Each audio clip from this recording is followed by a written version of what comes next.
തൃശ്ശൂരിലെ സത്യവിശ്വാസികളായ വോട്ടർമാർക്കും മെത്രാനും പള്ളിയച്ചന്മാർക്കും സമർപ്പിക്കുന്നു. മനുഷ്യക്കടത്ത് ആരോപിച്ച് ജയിലിലായിരുന്ന 2 സിസ്റ്റർമാരുടെ ജാമ്യാപേക്ഷ കോടതി തള്ളി. ഇനി അവർക്ക് ജയിലിൽ കിടക്കാം.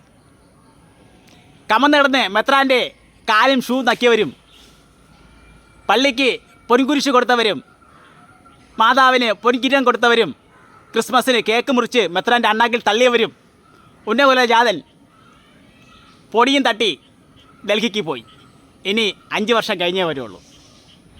ഇനി ഉന്നതകുല ജാതന്മാർ ഇനിയും പള്ളിക്ക് പൊൻകുരിശും മാതാവിന് സ്വർണ്ണക്കിരീടവും മെത്രാൻ്റെ വായിൽ കേക്ക് മുറിച്ച് വച്ചും കമന്ന് കിടന്ന് ഷൂവും കാലും നക്കി വോട്ടഭ്യർത്ഥിക്കാൻ ഇനിയും വരും.